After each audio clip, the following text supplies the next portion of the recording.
অনেকেই শিং মাছটা খেতে পছন্দ করে না, কিন্তু শিং মাছটা অনেক বেশি উপকারী। আবার শিং মাছ ধোয়া ঝামেলার জন্য অনেকে খেতে চায় না। তবে এই মাছটা এত বেশি উপকারী, যাদের হিমোগ্লোবিনের প্রবলেম আছে কিংবা কোনো ধরনের রক্ত স্বল্পতা, যে কোনো সমস্যার জন্যই এই মাছটা কিন্তু অনেক বেশি উপকারী। তো প্রথমে আমি একটা রান্নার প্যানে 3 টেবিল চামচের মতো সয়াবিন তেল নিয়ে নিচ্ছি। সেখানে আগে থেকে কেটে ধুয়ে রাখা শিং মাছ, তার উপরে আমি লবণ হলুদ দিয়ে দিয়েছিলাম।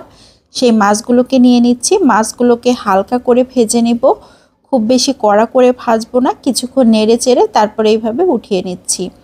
তেল ঝরিয়ে সবগুলো মাছ আমি একে একে উঠিয়ে নিয়েছি। অবশিষ্ট যে তেল রয়েছে সেই তেলে কেটে রাখা পেঁয়াজ মরিচগুলোকে দিয়ে দিয়েছি। বেশ কিছুক্ষণ পেঁয়াজ মরিচগুলো নেড়ে চেড়ে নিয়েছি। এখন দিয়ে দিচ্ছি লবণ আধা চা চামচ, হলুদ গুঁড়ো 1/4 চা চামচ। আবারও কিছুক্ষণ নেড়ে চেড়ে পেঁয়াজটাকে নরম হওয়া পর্যন্ত ভেজে নিচ্ছি। এখন দিয়ে দিচ্ছি পেঁয়াজ পেস্ট 1 টেবিল চামচ, সরিষা পেস্ট আধা চা চামচ, রসুন পেস্ট 1/4 চা চামচ, কাঁচামরিচ পেস্ট দিয়ে দিয়েছি 1 চা চামচ। খুব ভালো করে আবারও সব কিছু নেড়ে চেড়ে নিচ্ছি। মশলাটাকে খুব ভালো করে কষিয়ে নিতে হবে, এই জন্য আমি এখানে সামান্য একটু পানি দিয়ে দিচ্ছি। আবারও সব কিছু খুব ভালো করে নেড়ে চেড়ে নিচ্ছি। এখানে দিয়ে দিচ্ছি ধনিয়ার গুঁড়া আধা চা চামচ। আবারও মশলাটাকে খুব ভালো করে নেড়ে চেড়ে একদম তেল ওঠা পর্যন্ত এভাবে ভেজে নিচ্ছি। যখন খুব ভালো মতো তেলটা উঠে আসছে, তখন এখানে সেই ভেজে রাখা মাছগুলোকে দিয়ে দিচ্ছি।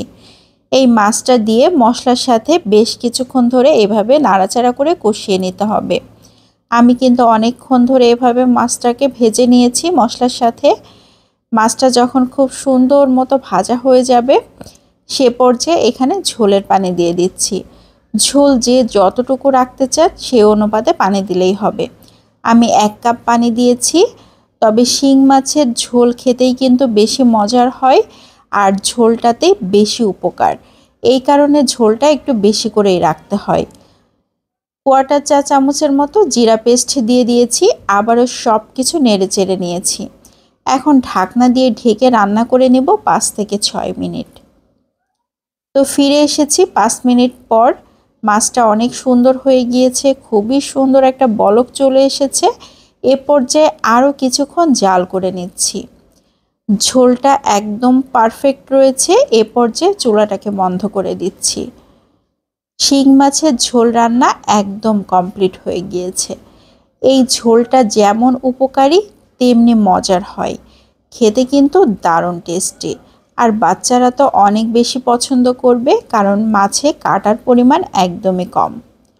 তো আজকের মতো এখান থেকে বিদায় নিয়ে নিচ্ছি। সবাই ভালো থাকবেন।